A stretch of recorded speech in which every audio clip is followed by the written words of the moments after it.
Tales of the Lunaverse 2, in the heat of the moment, by Rainbow Double Dash, Chapter 5, Exercise. It was another scorching hot day, and the trail to Dodge had been a long, dusty one. Trixie was glad to see the wooden buildings of the city appear over the next rise. Her carriage bearers were tired and thirsty, and so was she. They descended the rise, and soon they were on the streets of Dodge. Trixie left his carriage bearers with a good tip, and now that they were well deserved rest, it was her return. A few steps away, and the doors of Dusty Gulch soon blackened. There was an excellent name, as she thought as she entered. The bar didn't serve bourbon. Western towns never did. But they had whiskey, and that was almost as good. The view was nice, too. The barkeep was a blue stallion with a safety pin cutie mark and a magnificent horn, and he kept winking at her. Or maybe the stallion to her left, who had a brown coat and the cutie mark of a window. She was very certain they were occasionally making out. That didn't seem very professional to her. Not as he was going to tell two stallions to stop, since the barkeep would have to rear up on his hind legs to reach over the bar, which gave Trixie a good view of his. Well, suffice to say that the brown stallion was not going to be left wanting if things came to that. Or Trixie, as the two moved closer to her. Within moments, she was on the bar, and in between the two as they nipped at her flank and nibbled her ears and caressed her body. Ways that felt so good, as Trixie's front hose of telekinesis reached out to the two stallions and stroked their Trixie Lilliman. A new voice said. Trixie looked up and saw Twilight sparkle, who seemed unperturbed by Trixie's current predicament. I'm here to sell our skull. Trixie cut down on the bar and found herself outside at high noon, the perfect time for a duel. Twilight was beside her, facing the opposite direction. However, their right shoulders touching. Twilight leaned over to Trixie and placed the point of her horn onto Trixie's own. Trixie, she sang, our horns are touching. Trixie gasped as Twilight began rubbing her horn up and down Trixie's own. And Trixie responded in kind, leaning in, then moving down, kissing Twilight's neck, across her barrel and stomach towards waiting, jasmine lips as wings of a familiar color folded around her. A strong hose, impossibly strong hose, grasped her and pulled her close as she found herself falling. Raindrops underneath her, kissing and caressing each other. But Twilight hadn't gone anywhere. It was still behind her, hose rubbing her flanks and tongue doing other things. And Windowpane and Pokey were back. And Terry had arrived with an implement of individual destruction. While she was showing off Lyra and Bonbon, as Big Magatos showed off how appropriate his name was as he plunged deep into Caramel, was busy with Zane while standing armor. Trixie woke up with a sound that actually made outside her range of hearing. Though, gradually faded back into it as she ran out of breath. It was reduced to just panting and sweating, trying to keep her hips still as she reminded herself that she was in Ponyville. She wasn't in the Mild West, as he sorely doubted that ponies in the Mild West had time for orgies of the caliber that Trixie had just dreamed about. Not as long as he had to deal with the ordinary buffalo. The door to Trixie's room opened, and Trixie cried out in surprise, starting to blank over her trembling hindquarters, even as something Jasmine could, a blue mane burst into her bedroom. Raindrops, wings flared and eyes wide. Trixie! She demanded, looking around for threats. Trixie put a hoof to her chest, trying to will her heart to stop beating so fast. Yes, this is Trixie's house, she exclaimed, interrupted only by the feeling still coursing through her body, resonating from her nethers. This is Trixie's bedroom! This is Trixie's bed! What about that? It's confusing! Raindrop stared at Trixie, eyes flickering from her face to her, specifically one hind hoof that was sticking out from the covers, twisting slightly. I heard screaming, Pegasus explained after a moment, eyebrow raising. Nightmare! Ah! Trixie tried to explain as she shuffled the sheets around, trying to do a better job of hiding her nethers. All she was doing and stimulating them, still sensitive from the night rain on her brain subconsciousness. Yeah, the nightmare. That's I'll head downstairs, she said, turning quickly and exiting Trixie's room. She paused outside of it, so she did turn around. Does this mean you won't be taking my advice? Nightmare! Trixie replied. Bad dream. Bad dream! I'll take anything that might cut down on these. Raindrops nodded, waving one hoof as she trotted off. Trixie stirred slightly. Climbing from her bed carefully, horn glowing, she tossed yet another pair of sheets into her laundry. She spent several moments trying to compose herself, as well as an awkward few moments in her bedroom trying to clean herself up as best as she could while only her sink working. Eventually, she made her way downstairs and found Raindrop sitting in their living room, staring intently at her hose. The front door was open, but it didn't look broken. She must have accidentally left it unlocked last night. She was just as happy not to have Raindrops breaking in her eagerness to come charging to her rescue. Okay, Trixie said nervously. I'm sorry you saw that. I smelled it. And heard it. Raindrops offered a slight slug. To be expected, I guess, she said, offering a slight grin. So, who was in it? Trixie caused a glare of Raindrops, who chuckled slightly. Something I learned the hard way, she said as she stood. Try not to keep things bottled up. It's bad. Though, I guess this doesn't really count. Trixie's lips remained slightly sealed, so she did get a good look down as he considered. Raindrops offered a shrug again as she tried past Trixie. Well, let's get going, she said, heading out the door. Trixie followed, leaving behind her cape, so they told her she wouldn't want it. Outside, the sun was only beginning to glare over the horizon, and no pony yet was out on the streets beside the two of them. After a few moments following behind Raindrops, Trixie caught up to her friend to trot alongside her. Okay, Pierce, she said softly. Raindrops looked at her sidelong. He's gay. Not in my dreams, apparently. Or at least he's open to experimentation. Raindrops chuckled again. Well, that horn of his is impressive. And the window pane, she said under a moment. Raindrop's eyebrows again. Huh, she said. He's the window repair pony, right? Can't say I know him that well. Guess it would make sense he would, though. And Big Macintosh, Trixie interrupted, feeling the floodgates tearing open. Every pony dreams about Big Mac, Raindrop said, looking wistfully into the sky. And Applejack, and Twilight Sparkle, and Shiny Armor, Cheerily, Lyra, and Bonbon. And me, Raindrops asked wryly. Trixie's mouth shut as she stared at her hose. Raindrops chuckled again, furrowing wings a little. It was only a dream, Trixie, she insisted. Gotta admit, I don't think I've ever had that many ponies in my dreams.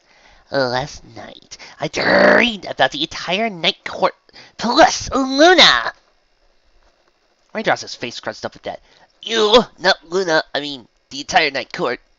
Except for maybe Blue Blood and one or two others. There's not exactly much to look at there. Trixie stared at Raindrops. This was a terribly different side to her friend than she was no way used to seeing. The early morning, combined with the very reason the two were trotting to Whitetail, however, made her surprisingly open to the conversation of the nature. Blue Blood! Vice Count Prince Blue Blood! Trixie demanded. He's a pig! I can believe that, Raindrops said with a morose sigh. Doesn't change that he's been voted best-looking stallion in Equestria 3 years in a row. Even if what is inside is ugly, doesn't mean that I can't admire its packaging. Maybe take his looks and give him Big Mac's personality. Imagine him meeting some pony like that on a moonlit night.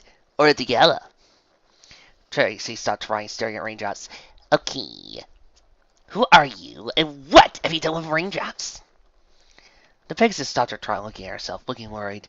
Not again, she told softly. Trixie fervently shook her head at that, holding up her hooves. No, not like that. I just mean, it's really hard to imagine you swooning for some pony. Raindrops was quiet, rubbing one hoof against her opposite leg as he considered the point. I'm a scary mare, Trixie, she said softly. I don't think there's a pony from here to Cloudsdale that doesn't know what I could be like when I get this mad. When this anger, this boiling rage is always just there, bubbling me into surface. When it boils over, you see it first, Hoof, when I ran half of Ponyville in my fight with Gilda. When I threatened to kill you and was mad enough to steal Stormcloud for the patrol station to threaten you with it. Ask around and you'll hear plenty more stories. And it's just who I am, and I don't like it. I hate it, but it's who I am. Until I accept it. Sometimes it's nice to imagine I could be different, you know? Some pony that some pony would actually risk being intimate with. Some pony a stallion or a mare wouldn't worry about making angry. The kind of mare that some pony would want to sleep off their hooves carry you off into the sunset, or dance with the gala, or Raindrops trailed out chuckling a little. Anyway, come on. Ranting Whitetail would took only about 15 minutes, but they kept trying another 45 afterwards through the forest. Raindrops taking wing and checking where they were several times before they finally reached her clearing. There wasn't much to distinguish it from any other clearing, other than its size, at least not at first glance. It was roughly ovular, about 200 feet by 400. Its upper northeastern quarter was separated from the rest by a stream, only about 4 feet wide and maybe 2 feet deep at its deepest point. Of course, then Trixie began to pay attention to the details. All the loose stones and rocks seemed to have been gathered up and removed from about 3 of its quarters, creating a broad, flat safe for running without having to worry about the chipping or splitting a hoof. The northeastern quarter, on the other hoof, was laden with rocks of various sizes, many of them cracked or even split as though something had struck them with great force, something hoof-shaped. Trixie noted, however, that none of the rocks looked like they were, nor had they ever been, particularly large. The false tale back at Ponyville was that the Raindrops could split boulders apart when she was mad enough. From the looks of it, that was just an exaggeration. Even Raindrops had her limits. Okay, Raindrops said. Here we are. We'll start with a few laps around the clearing. Get the heart pumping and blood flowing. Then we stretch, get the muscles nice and limber. And we'll see where things go from there. Trixie nodded. Her nightmare had, of course, drained her heat, but had been steadily building up again over the last hour. It was still manageable, but, well, she was fairly certain she had been inspecting Raindrops' cutie mark a little too closely as she followed her into the woods. She resolved to make sure she stayed ahead, or at least beside the Pegasus pony, as the two began galloping around the edge of the clearing. Raindrops ran along the inside of their course, wings largely remaining at her side as she kept an eye on Trixie. The unicorn herself was panting after just the first lap. She wasn't used to exercise, spent most of her days sitting comfortably behind a desk or a couch. Still, she was determined not to give up after only one lap, so pushed on through the second, and the third that followed afterwards. Raindrops called up their gallop after that, leading Trixie to the center of the clearing. Okay, Raindrops said, sitting on her haunches, directing Trixie to do likewise. Trixie was panting, though from running rather than heat for a decent change. Now, just try and do what I do. If you can't, that's okay. Just try and bend and don't strain yourself. You're looking for resistance, but not pain. First, stretch out your left hind hoof and reach for it with your forehoofs, like so. She told Trixie what she meant. Trixie did her best to copy. Raindrops kept an eye on her as he did. Hold for 5 seconds and switch to the right hind hoof. The stretching made Trixie's legs tremble a little, but she followed Raindrops' advice to not overexert herself. Okay, Raindrops said. Left forehoof high in the air, right foreleg behind the neck. Pull a little backwards, hold for 5 seconds, and switch to the right forehoof in the air, left foreleg behind the neck. Trixie complied. Her heartbeat and panting were both slowing to normal levels at this point. She could feel her muscles loosening. After a moment, Raindrops stood again, firing her wings to a full span. This part's just for me, she said, flexing and unflexing her wings, spreading them out wide, and then up and over her head, craning her neck back as she did, until she could poke the top of her head with her lue and holding the position. Trixie blinked. Raindrops was surprisingly flexible, something more than Trixie had expected. The Pegasus was full of surprises today, it seemed. After several long moments, Trixie realized she was staring, licking her lips a little, and stopped just as Raindrops finished her wing strides. Okay, she said. Now, let's see how to get you exhausted. Trixie shuffled a little. We could just run, she ventured. It had not been the first suggestion to pop into her mind. Unfortunately, her brain overruled any attempts to suggest other methods. Raindrops shook her head. Doing nothing but running. We're more likely to get you bored than tired. We don't want that. Owl hooves tend to wander. So, let's start with push-ups. She got down on her stomach, and Trixie followed suit. Pretty simple. Just don't use your hind hooves, and we'll start with 25. 25! Trixie exclaimed. She made no secretary of her sedentary lifestyle. 25 was asking a lot from her. If we have to, we'll take a break. But the goal's tiring you out, remember? Trixie sighed, nodding. Okay, she acquiesced, readying herself. 1, 2, 3. Trixie had to stop for several seconds at 10, and again at 17. She powered through the last 8 before letting herself fall to her stomach. Raindrops hadn't said anything at her needing to stop twice. Instead, only having to switch to rear push-ups, using her hind legs this time. Trixie felt more than a little uncomfortable, waving her rear in the air. But then again, there were only two of them around. Phil follows them as quickly as possible. Following the push-ups, Raindrops had Trixie roll over onto her back and do crunches. 50 in total. She needed to stop several times, but Raindrops again remained silent each time. By the end of the crunches, Trixie was beginning to get a sense of how tired Raindrops wanted to be, but only a sense.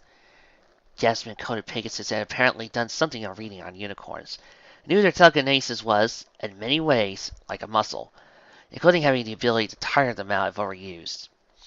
Thus, the stones at the other end of the clearing had been put to use, as Raindrops had Trixie levitate as many as she could and swing them around, up and down, side to side, 50 times in total.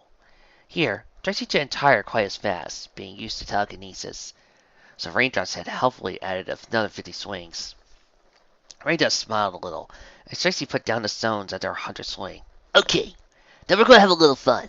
She trotted out to the middle of the clearing and planted her hose firmly on the ground, flaring her wings. I want you to try to move me from here, she said. Don't use telekinesis. Trixie blinked as he planted from the effort she had been putting into their workout. Just unmove you, if you can. Trixie stared a few moments more, trying out the Raindrops' side.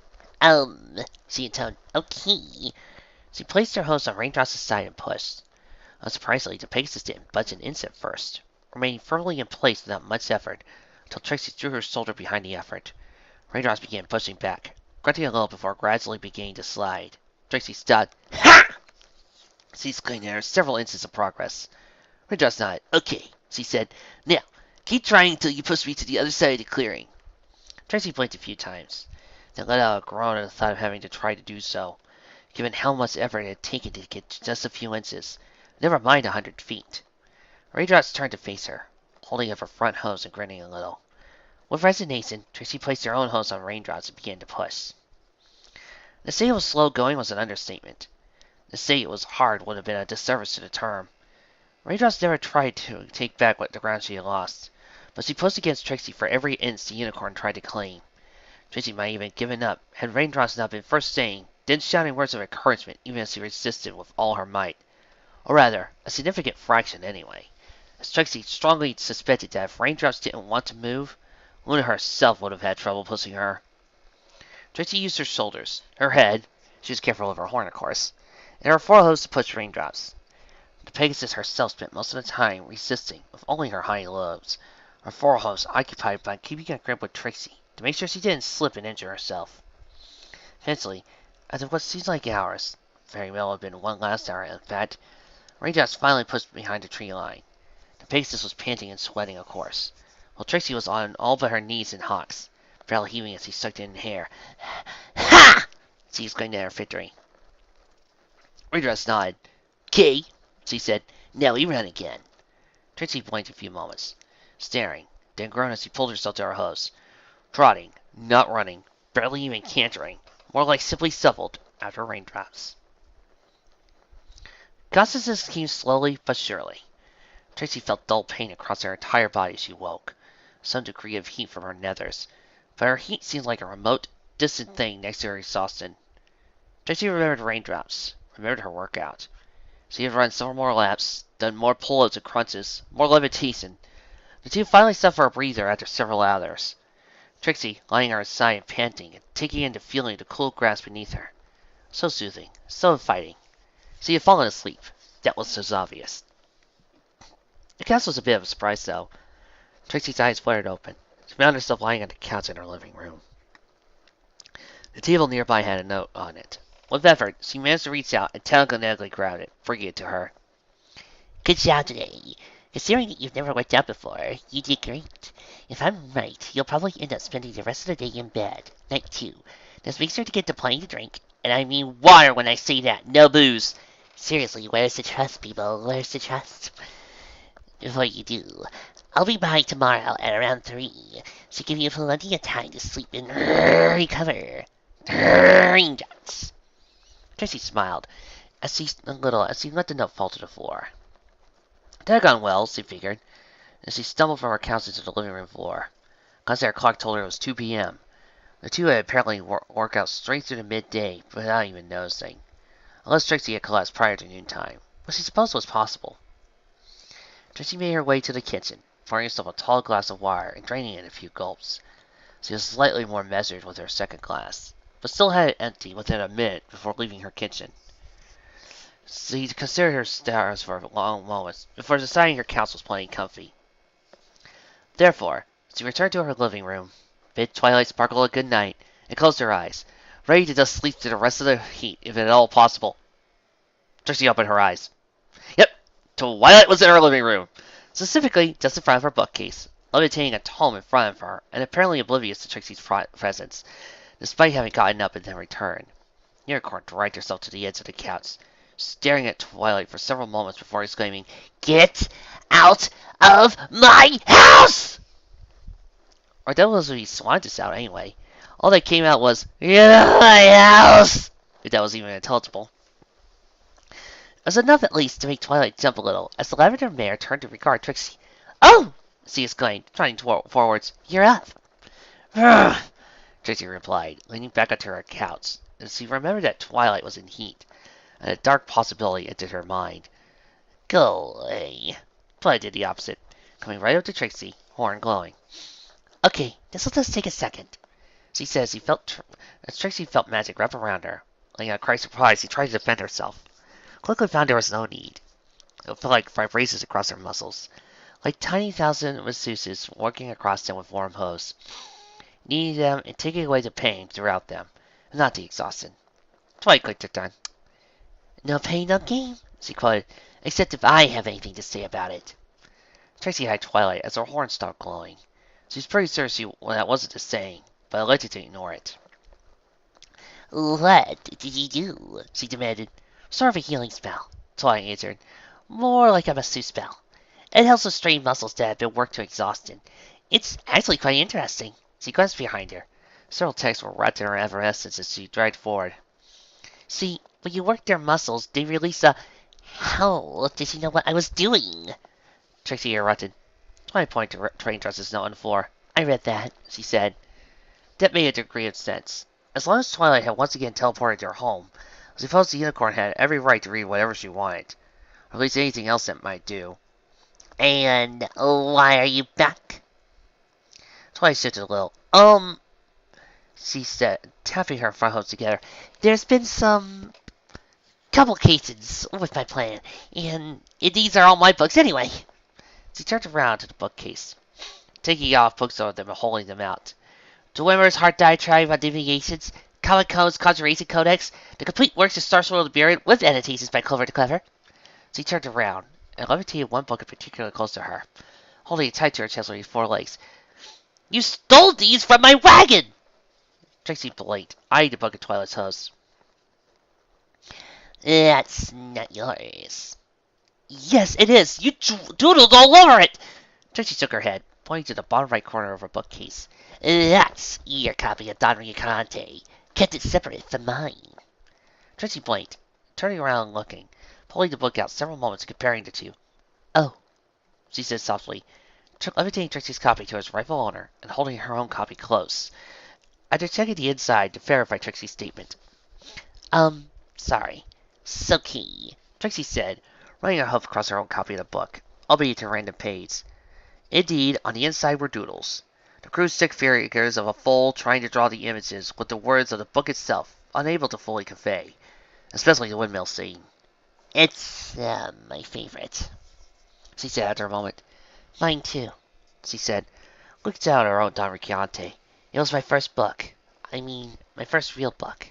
Not just a little fool's book that taught numbers and letters." Trixie nodded. The same was true for her. She actually learned to read just so she could read this book. And the same was almost entirely true for Twilight. The other unicorn was looking at her, and Trixie exposed herself, biting her lip. "It's been so long since I've been able to just sit down and read. I'm sorry. I came back here and I saw the bookcase and all my books." Trixie stared for several long minutes before sighing, leaning down into their couch. Don't care. Not very good at learning spells from books anyway. They'll just, sit here otherwise." Twilight returned to that, mouth open. She didn't say anything, and after a moment she looked down at her host. Can, she said, can I stay here and read them? I don't have any candles at where I'm staying, and I'm here already. Trixie stared at Twilight. Thought you were in heat, she said wearily. Twilight offered a smile. Who needs to stallion when I've got books? She asked. That's what I did for my other heats. I could only imagine that Twilight would so totally do that, and not only read that, but decides to read not erotica or even porn, but read math books. Oh yeah, 1 plus 1 equals 2, and then 4 times 8 is 32. Trixie decided to have no answer for that. Any attempt at coming up with one would have likely resulted in her, at best, decrying the fact that Twilight could apparently escape her heat with so little effort. Besides which, once more, there was nothing Trixie could do to stop Twilight if she seriously had any intention of causing her harm. Even if she had Twilight teleported away, the Lever Unicorn could teleport as soon as Trixie was asleep. But so far, she came across as merely eccentric, with no intention of actually harming Trixie. Trixie got up of her couch, standing up on shaking hooves. Whatever. I'll just go upstairs. Twilight tried forward. Hold on, I can help, she said. There was a purple flash that completely filled Trixie's vision. When it cleared, she found herself standing in the bedroom, staring at her still stripped-down bed. Twilight frowned and decided that, as Sarah horned to work again. Conjuring a violet bedsheet covered and comforted her for nothing, laying them across the bed. There we go, Twilight said. I'll just be downstairs. She disappeared with another flash and a pop. Trixie blinked, staring at her bed for several seconds, debating whether she wanted to sleep in bedclothes conjured from Twilight's sparkle. After a moment, she decided she was too tired to care, and so she climbed in, setting her copy of Don Quixote onto a nearby dresser. Seconds later, she was asleep. Audience, I would like to say I just had a thought. Do you guys think that maybe Mike sometimes comes into these random videos when I'm not doing the Starfleet stuff, sees that I'm doing something like this, which is all about heat and sexual humor, and then goes, This? This tripe is what you interrupt my fic for! Go back and continue to insult my stuff so I can continue to make fun of you again! Then again, I can imagine Hitmonchan's doing the same thing. This tripe is what you are interrupting Mike for? You go back and riff on Mike so I can continue to say that you only do Mike stuff and that you only riff on Mike just to get attention. It still starts to make me smile a little. Especially when I do fics that are out of their way, out of their norm. Which means we all get to enjoy Mommy Dearest tomorrow. See you guys later.